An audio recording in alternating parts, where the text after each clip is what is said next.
CM Vijay sir, இது மிகப்பெரிய அநீதி எச்சரித்த அன்புமணி ராமதாஸ். முதல்வர் விஜய் ஆட்சிக்கு வருவதற்கு முன்பு சொன்னது என்ன, இப்ப செய்வது என்ன என்கின்ற கேள்வி எழும் வகையில் செவிலியர் விவகாரம் குறித்து அறிக்கை வெளியிட்டுள்ள அன்புமணி ராமதாஸ், தமிழ்நாட்டில் மருத்துவக் கல்லூரிகள், பொது சுகாதாரத்துறை ஆகியவற்றில் உள்ள 502 செவிலியர் பணியிடங்களை ஒழித்துவிட்டு அந்த இடங்களில் பணியாற்றி வந்த செவிலியர்களை வேறு இடங்களில் அமர்த்த அரசு நடவடிக்கை எடுத்து வருகிறது. அரசு துறைகளில் காலியாக உள்ள பணியிடங்களை நிரப்பப் போவதாக வாக்குறுதி அளித்திருந்த தாவேக ஆட்சிக்கு வந்த பின் காலி இடங்களை ஒழிப்பது அநீதியாகும். தமிழ்நாட்டில் அரசு ஆரம்ப சுகாதார நிலையங்களில் தொடங்கி மருத்துவக் கல்லூரி, மருத்துவமனைகள் வரை அனைத்து இடங்களிலும் செவிலியர்களுக்கு கடுமையான தட்டுப்பாடு நிலவுகிறது. அவற்றில் உள்ள காலி இடங்களை நிரப்புவதன் மூலம்தான் இந்த சிக்கலுக்கு தீர்வு காண முடியும்.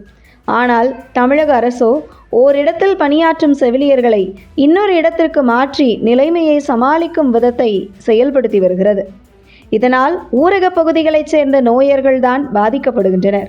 சென்னை ஸ்டான்லி மருத்துவக் கல்லூரி, செங்கல்பட்டு மருத்துவக் கல்லூரி, சேலம் மருத்துவக் கல்லூரி, திருச்சி மருத்துவக் கல்லூரி ஆகியவற்றுடன் இணைக்கப்பட்டுள்ள மருத்துவமனைகளில் போதிய அளவில் செவிலியர்கள் இல்லை. புதிய செவிலியர்களை தேர்வு செய்து அந்த இடங்களில் நியமிப்பதுதான் இதற்கு தீர்வு ஆகும்.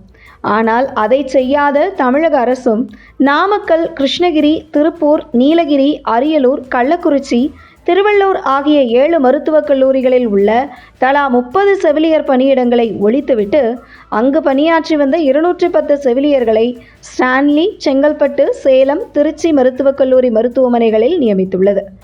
இதற்காக கடந்த ஜூலை 21ஆம் தேதி 204 என்ற அரசாணையை மருத்துவம் மற்றும் மக்கள் நல்வாழ்வுத்துறை பிறப்பித்திருக்கிறது. இன்னொருபுறம் மனநல மருத்துவம் மற்றும் மறுவாழ்வு வழங்குவதற்காக அரசு மருத்துவமனைகளில் இயங்கும் 17 அவசர சிகிச்சை மற்றும் மீட்பு மையங்களில் பணியமர்த்துவதற்காக 292 செவிலியர்கள் தேவைப்படுகின்றனர். அவர்களை புதிதாக நியமிக்காமல் அரசு மருத்துவமனைகளில் உள்ள 100 செவிலியர் பணியிடங்களையும் பொது சுகாதாரத்துறையில் உள்ள 192 செவிலியர் பணியிடங்களையும் ஒழித்துள்ள அரசு அந்த பணியிடங்களில் பணியாற்றிய செவிலியர்களை அவசர சிகிச்சை மையங்களில் நியமித்துள்ளது. அரசு மருத்துவக் கல்லூரிகளில் 6 செவிலியர் கல்லூரிகள் புதிதாக தொடங்கப்பட உள்ளன. அவற்றில் பணி செய்யவும் ஒப்பந்த அடிப்படையிலான செவிலியர்கள்தான் நியமிக்கப்பட உள்ளனர். இதனால் அரசு மருத்துவமனைகளில் 9 ஆண்டுகளுக்கும் மேலாக பணியாற்றி வரும் ஒப்பந்த செவிலியர்களுக்கு பணி நிலைப்பு என்பது பகல் கனவாக மாறிவிட்டது. இது செவிலியர்களிடம் மனச்சோர்வை ஏற்படுத்தியுள்ளது. 2026ஆம் ஆண்டு சட்டப்பேரவை தேர்தலை ஒட்டி தாவேக வெளியிட்ட தேர்தல் அறிக்கையில் அரசு துறைகளில் 5 ஆண்டுகளுக்கு மேலாக பணியாற்றி வரும் தற்காலிக பணியாளர்களுக்கு பணி நிலைப்பு வழங்கப்படும் என்று வாக்குறுதி அளிக்கப்பட்டிருந்தது. ஆனால் அந்த வாக்குறுதியை நிறைவேற்றுவதற்கு பதிலாக இருக்கும் பணியிடங்களை ஒழிக்கும் முயற்சியில் ஈடுபட்டுள்ளது.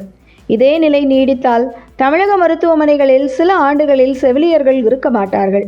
அத்தகைய நிலை ஏற்படுவதை தடுக்க வேண்டுமென்றால் செவிலியர் பணியிடங்களை ஒழிக்க வகை செய்யும் அரசாணை எண் 204ஐ ரத்து செய்ய வேண்டும்.